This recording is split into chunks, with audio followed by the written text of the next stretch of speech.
Salamat Kuya Ren sa pagpapakilala. Magandang umaga po muli sa inyong lahat. Isang karangalan sa akin na makapaghatid uli ng mensahe ng salita ng Diyos sa pagiging tatay natin bilang ating Panginoon.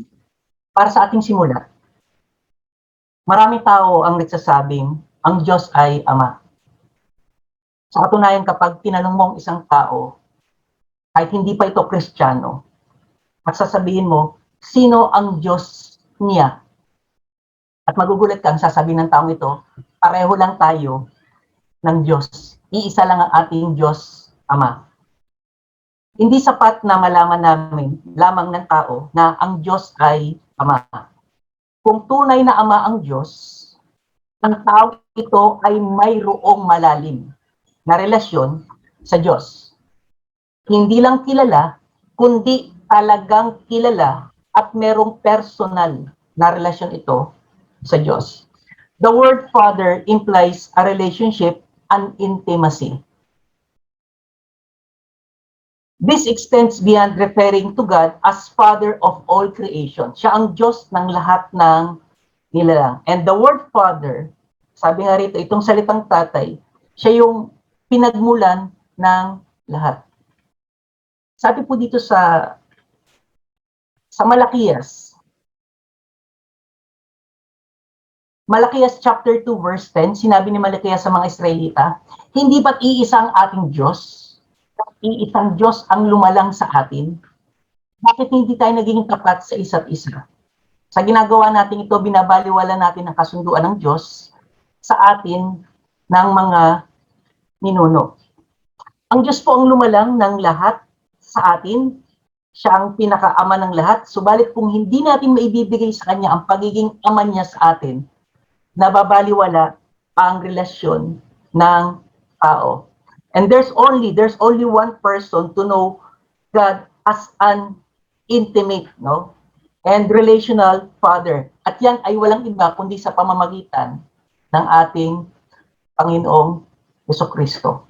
Sabi nga sa John chapter 1 verse 12, datapot ang lahat ng tumanggap sa Kanya, referring to Jesus, ay binigyan niya ng Father, ng kapamahalaan na maging mga anak ng Diyos. Sila ay mga sumampalataya sa Kanyang pangalan. Kung papansinin niyo itong tumanggap, itong sumampalataya, pareho lang po yan. Ibig sabihin, naniwala, not just receiving. Kasi ang problema, pag sinasabi natin, tinanggap natin, akala natin nasa atin dapat mas malalim ang ating pagkaunawa patungkol dito. Ito lang ang paraan parang isang tao ay maging anak ng Diyos. Kapag hindi ito nangyari, totoong tatay siya pero hindi kanya maging anak unless you come to the Son. Mamaya mas mauunawaan po natin yan. Meron pang sinasabi sa John 14. Sa John 14 verse 6. Alam na natin to, sumagot si Jesus sa kung daan, ang katotohanan, ang buhay. Walang makapupunta sa Ama kundi sa pamamagitan ko. If you want to come to the Father, you have to come to the Son first. At mamaya, mas maintindihan natin yan. Sabi sa verse 9 din, sumagot si Jesus, kahit tagal na ninyo akong kasama, hanggang ngayon hindi mo pa ako kilala, Felipe. Ang nakakita sa akin ay nakakita na sa Ama. Bakit mo sinasabing ipakita mo sa amin ang Ama? Again, walang makakapunta sa Ama kundi sa pamamagitan ng anak. Makikilala ang Ama sa pamamagitan ng anak. At sa umagang ito, ang ating pag-uusapan, ang mensahe ng Diyos, pagkilala sa Diyos bilang ating Ama. Knowing God as our Father. And as a Father, ito lang ang gusto ko makita natin, ang Diyos Ama ay nagbibigay. May binibigay sa atin ang Diyos Ama bilang tayong kanyang mga anak. Alamin natin kung ano-ano ang binibigay sa atin ng Diyos bilang Ama.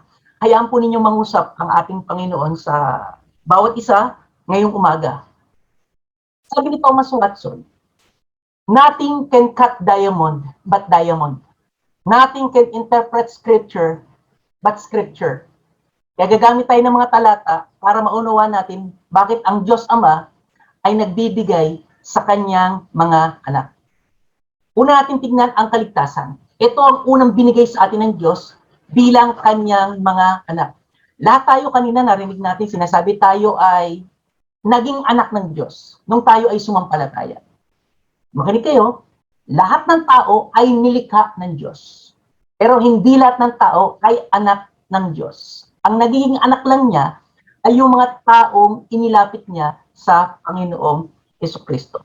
Kaya kung meron mang unang-unang ibibigay sa atin ng Diyos, Ama, ito na yung kaligtasan. And the rest will follow. Kasi kung wala tayong kaligtasan, kahit pagalingin niya tayo, kahit payamanin niya tayo, impyerno rin tayo, baliwala. Pero kung kaligtasan ang dumating sa atin, kahit ano mangyari, ligtas tayo sigurado. Sapagkat ang kaligtasan ay nagsisimula ito sa isang relasyon. Tignan po natin. Sino ba ang unang kumilos sa kaligtasan? Marami kasi ang naniniwala, akala nila, lumapit ako, tinanggap ko. Makinig kayo ha, sinasabi ng iba sa tinanggap ko si Kristo, nakilala ko si Kristo, lumapit ako kay Kristo. Tingnan natin ang sinasabi ng banal na kasulatan. John chapter 6, verse 37 hanggang 40. Ang lahat ng ibinigay ng Ama sa akin, sabi ni Jesus, ay lalapit sa akin. At ang lumalapit sa akin ay hindi ko itataboy. Bumaba ako mula sa langit, hindi upang gawin ang nais ko, kundi ang kalooban na nagsugo sa akin, referring to the Father. Itong kalooban na nagsugo sa akin, ito yung gusto ng Diyos Ama, na hindi ko maiwala ang isa man sa mga ibinigay niya sa akin. Kung ito'y buhayin, kundi ito'y buhayin sa huling araw, sapagkat ito ang kalooban ng aking Ama. Ang bawat tumitingin sa anak, sumasampalataya sa Kanya, ay magkaroon ng buhay na walang hanggan. At muli ko siyang bubuhayin sa huling araw. So napakaliwanag, ang Diyos ang unang kumilos. Hindi ka lalapit din pala kay Kristo kung hindi kanya talaga nilapit.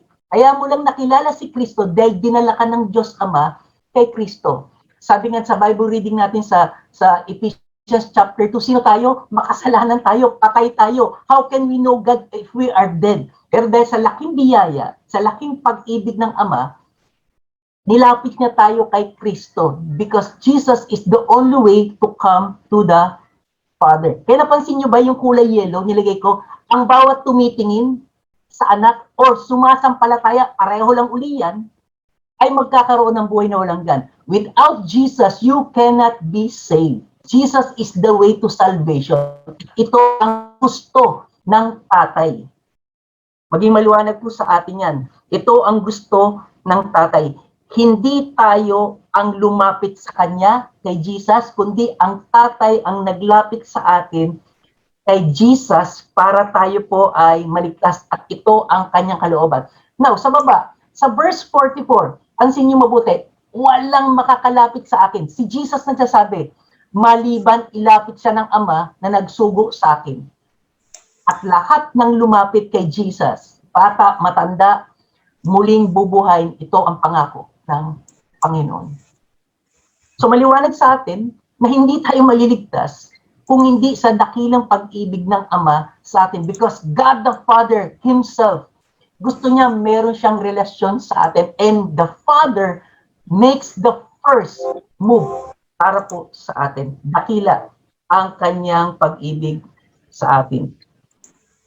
Binigyan tayo ng kaligtasan at kailanman, sabi ng talata, sabi mismo ng Panginoong Sus, hindi po tayo mapapahamak.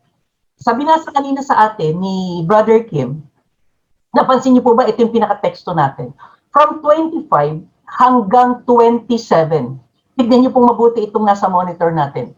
Sumagot si Jesus sa kanila, sinasabi ko sa inyo, ngunit hindi kayo naniniwala. May mga kausap na si Jesus, pero ang problema, hindi sila naniniwala. Ang mga ginagawa ko sa pangalan ng aking Ama, ang nagpapatuto tungkol sa akin, ngunit hindi kayo naniniwala. Ang daming tao, nakikita na, alam na, ang problema lang, hindi sila sumasampalataya. Dahil hindi ito nakikita sa kanilang gawa. Bakit hindi sumasampalataya? Ito ang malungkot at ito ang totoo. Sa verse 26, dahil hindi kayo kabilang sa aking mga tupa. Sino bang sumasamba ngayon sa umagang ito? Di ba lahat ng Kristiyano? Magkakaibang oras, magkakaibang lugar, pero bakit sama-samang sumasama? Because they are the sons and daughters of the Lord. Kung wala ka dyan, ano sasabihin natin? Anak ba sila ng Diyos o hindi? Pero sa 27, ang nakikinig sa tinig ko, Siya ang aking mga tupa. Kilala ko sila at sumusunod sila sa akin. What Jesus says, they follow. Ito pong maganda. Binibigyan ko sila ng buhay na walang hanggan. And that is salvation. At kailanman, assurance, hindi sila mamamatay. No separation from the Lord, our Father. At walang makakaagaw sa kanila mula sa aking kamay, sabi ni Jesus. 28, ang aking ama ay higit na dakila. Siya ang nagbigay sa akin ng lahat at walang makakaagaw sa kanila mula sa kamay ng aking ama. O at ang ama ay isa. Ipinapakita ng ating Panginoon ang kanyang pagiging mabuting Diyos sa bawat isa sa atin. As a Father, hindi tayo maagaw.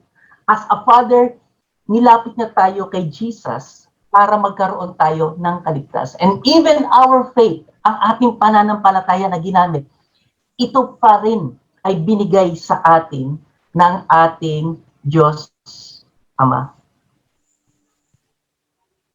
Sabi ni Martin Luther, God our Father has made all things depend on faith, so that whoever has faith will have everything.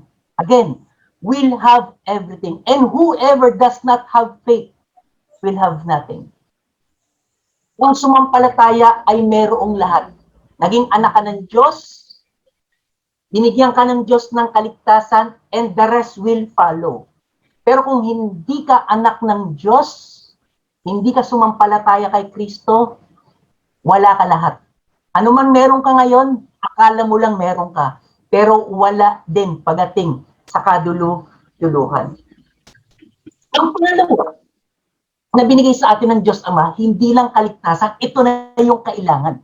Lahat tayo nangangailangan. Ako, kailangan ko ng kagalingan dahil karoon ako ng karamdaman. At hindi dahilan ito para sabihin na anak ako ng Diyos, hindi ako tatablan. Hindi po. May sakit tayo, tumatanda tayo, nagkakaedad tayo. Pero isang tungkulin ng isang mabuting ama ay ang mag-provide sa kanyang anak. Yan pong isang tungkulin ng isang ama na tustusan ang pangailangan ng kanyang anak. Makita natin sa Matthew chapter 6. Ito po ang sabi. Ngunit kapag mananalangin ka, of course, mananalangin ka sa Diyos Ama, sa Tatay, pumasok kayo sa iyong silid at isara mo ang iyong pinto, saka ka manalangin sa iyong ama, merong relation na hindi mo siya nakikita, pero itong good news, at ang iyong ama na nakakakita ng ginagawa mo ng lihim, ang siyang magbibigay sa iyo ng gantimpala. Of course, alam natin ang gantimpala is always happens kapag tayo ay may nagawang tama.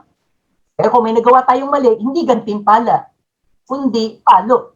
Pero bakit papansin niyo rito, kapag tayo nananalangin, ito ang maganda, lumalapit tayo sa Kanya, kahit hindi natin siya nakikita, pero nakikita po tayo ng Diyos. Itong susunod, sa chapter 7, humingi kayo sa Diyos at bibigyan kayo. Hanapin ninyo sa Kanya ang hinahanap ninyo at makikita ninyo. Pumatok kayo sa Kanya at pagbubuksan kayo. Sapagkat ang lahat ng humihingi ay makakatanggap. Ang naghahanap ay nakakakita. At ang kumakatok ay pinagbubuksan.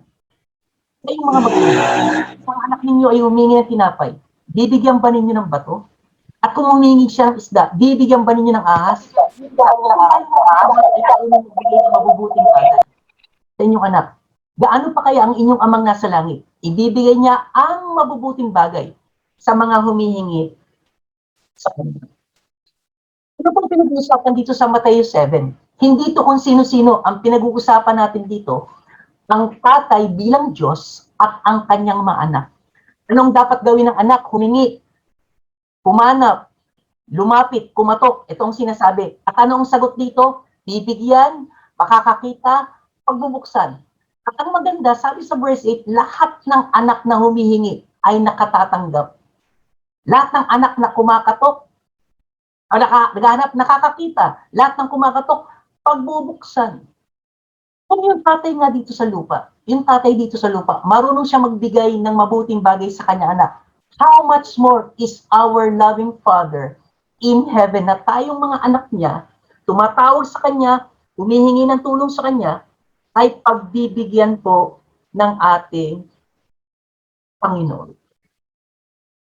Napakasarap malaman na hindi tayo pababayaan ng ating Panginoon. Isa pa po, sabi ulit sa Mateo chapter 6 verse 8, huwag niyo silang tutularan. Alam na ninyong amang nasa langit ang inyong kailangan bago pa ninyo ito hingin sa Kanya. Ang tinutukoy dito ng Panginoon na huwag tutularan ay yung mga taong masyado silang pakitang tao. Huwag niyo silang tutularan dahil sa totoo lang, alam na babasa na ng ating Ama ang laman ng ating isip. At bago pa natin talaga hingin sa Kanya, alam na niya kung ano ang ibibigay niya sa atin. Sa totoo lang, minsan yung hinihingi natin, mali. Ang ibibigay niya yung tama. Hindi niya ibibigay ang mali dahil ayaw niya tayong mapahama. Sa 25 hanggang 26, ito po ang sabi. Kahit sinasabi ko siya, huwag kayong mabalisa, huwag kayong magpanik, don't worry tungkol sa inyong kakainin o sa inyong iinumin upang kayo'y mabuhay o kaya'y tungkol sa susuotin ng inyong katawan. Ito ngayon ang pinoproblema ng maraming tao. Sabi ng Panginoon, hindi ba't ang buhay ay higit na mahalaga kaysa pagkain at ang katawan kaysa damit? Masdan ninyong mga ibon. Hindi sila nagtatanim ni umaaniman o kayo nagtitipon sa kamalig. Ngunit, pakinggan niyo mabuti, pinapakain sila na ng inyong Ama na nasa langit. Hindi ba't higit kayong mahalaga kaysa mga ibon? Anong mas mahalaga, ibon o tayong mga anak ng Diyos? Di po ba tayo? So maging maliwanag na ang Diyos natin, nagsusupply siya ng ating mga pangangailangan. Sabi ni Oswald Chamber, God is my Father. He loves me. I shall never think of anything He will forget. Why should I worry? Kung ang Diyos natin ay mapagkalinga na ang bawat humihingi, bawat humahanap, bawat kumakatok sa Kanya, ay pinagbubuksan niya at tinutulungan niya, hindi mag-aalala. Sa totoo, hindi may iwasan, may pag-aalalang dumarating sa buhay. Itong mga nakarang araw, nagkaroon ako ng karamdaman. Isang medyo matinding karamdaman na nahirapan ako. Sabi ko, parang ang bagal ng recovery period ko. So dumating ang time, tinawagan ko ulit yung doktor ko. Ito po yung doktor ko sa Medical City. Nagpa-online consultation ako. Sabi ko, Dok, medyo nahihirapan ako. I need your help. So sabi niya, sige, magpa-consult ka. Ito, usap-usap kami. Hanggang sa ginamit ng Panginoon, itong taong ito, para matulungan yung aking paggaling. Salamat din po sa bawat sa inyo na nanalangin. Salamat sa mga nagmalasakit, salamat sa mga tumutulong. Ang karamdaman, isa sa mahirap na sitwasyon natin ngayon, no? Hindi ka pwedeng lumabas, nag-iisip ka na kung ano pwedeng mangyari.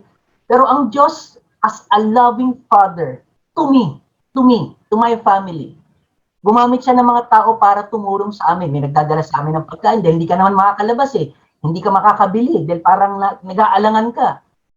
At dumating ang time na ipinakita ng Diyos na I need help and the Lord supply my need. Nagbigay siya ng mga pagkain sa amin, may nagdadala ng ulam, may nagdadala ng mga sabaw para makabalik uli ang lakas. At dahil doon, naging isang malaking pagpapala sa akin. Sabi ko nga, nag-edad ako ng 52, ko parang habang tumatanda, parang humihina lalo ako. Kasi nag-birthday ako, may sakit ako. Hanggang sa lumagpas ang 2 linggo, may sakit, dito tayo nakapag-church dahil hindi kaya, but the Lord is still good. Yan ang gusto kong ipakita sa inyo na ang Diyos ay mabuti at tumutugod. Totoo may kailangan tayo, pero ang Diyos pa rin ang nagsusupply ng ating kailangan. Purihin natin ang Panginoon. Ang pangatlo, at itong panghuli, anong patlong ibinibigay sa atin ng Diyos Ama? Hindi lang tayo binibigyan ng kaligtasan para magkaroon tayo ng relasyon sa Kanya, at ngayong meron tayong relasyon sa Kanya, binibigay niya ang ating mga kailangan. To prove that He is so good. Pero hindi doon nagtapos, lalong papatunay ng Diyos na siya ay mabuti sa atin sa pamamagitan ng kaayusan. Binibigyan niya tayo ng kaayusan. Hindi may tuturing na pag-ibig kung walang pagkabig. Lalo na kung kapahamakan na ang patutunguhan. Hindi lamang nangako ang Diyos na iingatan tayo para magkaroon ng maayos na pamumuhay. Kasama dito ang pagdidisiplina kung kinakailangan. Alam ng maayos na magulang Sabi, alam ng maayos na magulang na ang tamang disiplina ay isang uri ng pag-ibig. Ito po ay nakita natin sa Hebrew chapter 12 verse 5 hanggang 11. Sundan niyo po itong pagbasa ko at pansinin niyo yung mga kulay na ginawa ko. Baka nakalimutan niyo na ang pangaral ng Diyos sa inyo bilang mga anak niya.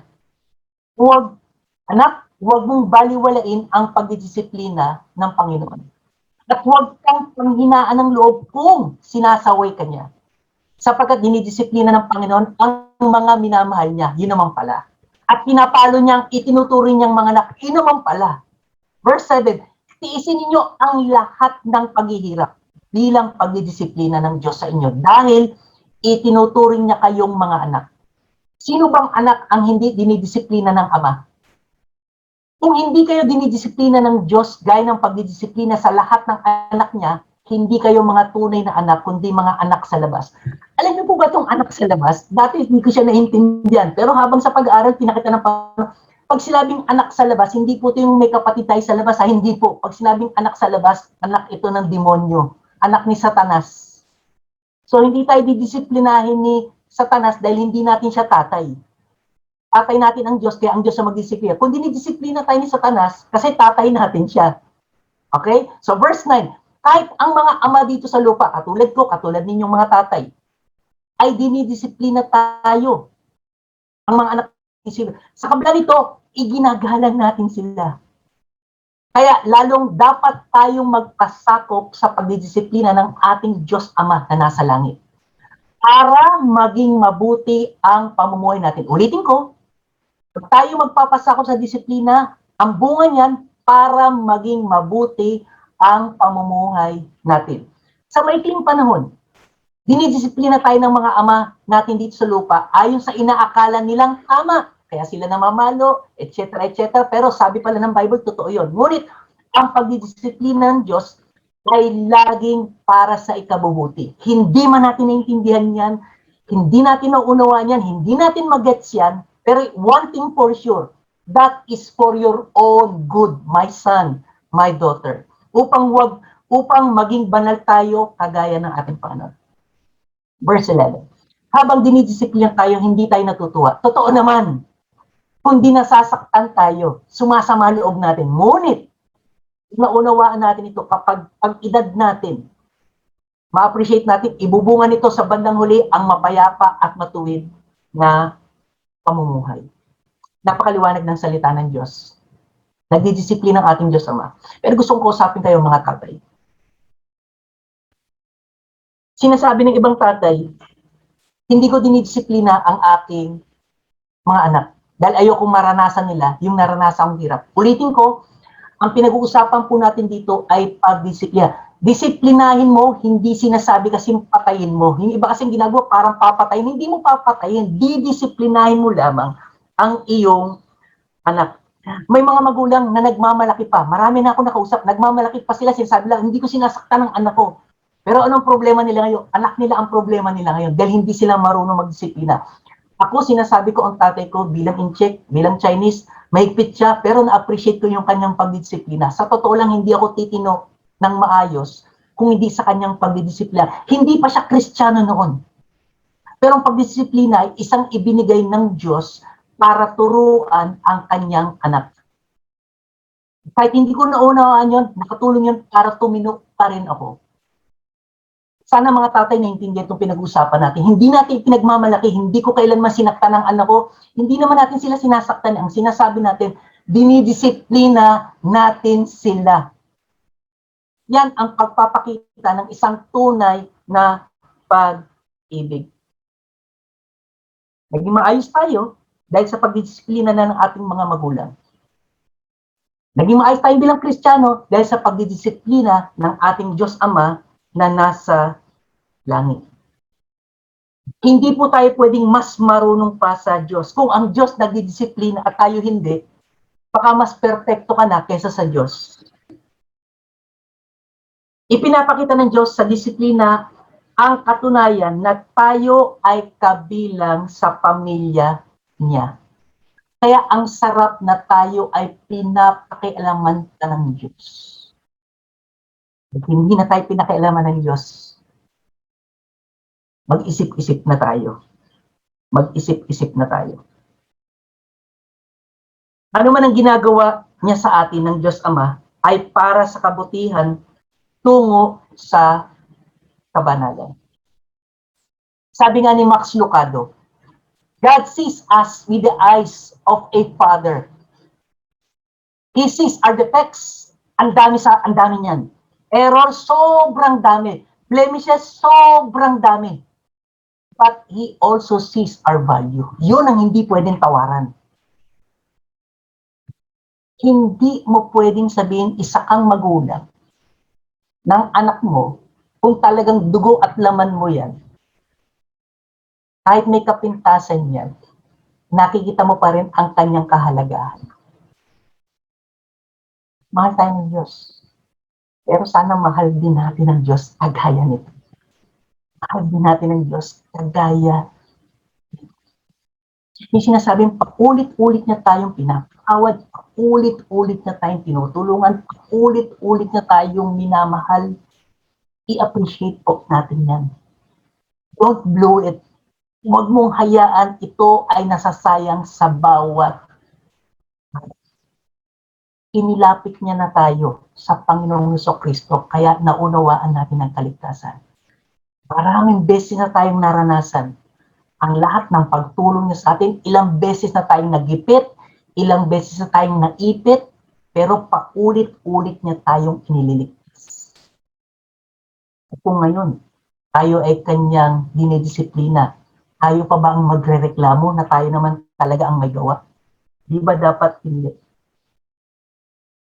At bilang conclusion, if a person has an authentic relationship with Jesus, kung meron kang isang tunay na relasyon kay Jesucristo, ulitin ko po, kung meron kang tunay na relasyon kay Jesucristo at naging anak ka ng Diyos, napakaliwanag na sa iyo ang larawan ng Diyos Ama.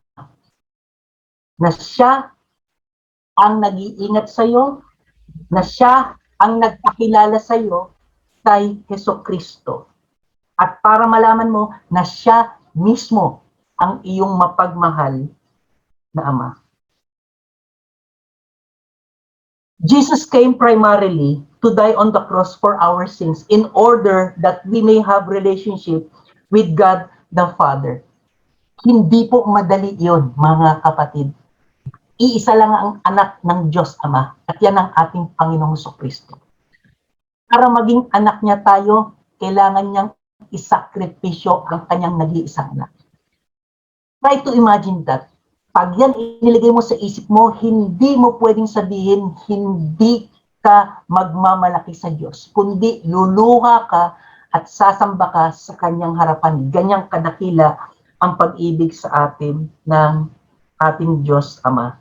It is only through the person of Lord Jesus Christ that we can know God as our intimate, loving, personal Father, our Abba Father. Ulitin ko, binigyan tayo ng kaligtasan ng ating Ama na hindi man kailan maagaw ni numan, hindi na po ito mawawala, nasa atin na yan. At binibigyan niya tayo ng ating mga kailangan bago pa natin hingin ito sa Kanya. Binibigyan niya tayo ng kaayusan kung tayo ay may kasalanan at nawawala sa tamang pagsunod sa Kanya. At para sa ating aplikasyon, ano natin tutugunin ang mga dakilang ginagawang ito sa atin na mapagmahal na Ama? Ano ang nararamdaman mo ngayon sa katotohanan na iyong napakinggan? Maging ang iyong pagdalo ay dahil niloob ng Diyos. Dahil mahal Kanya, sobrang grabe. At dahil dito, wala na po akong masasabi. Magandang umaga po sa inyong lahat. Pagpalain kayo ng Diyos ng ating Amang nasa langit. Salamat.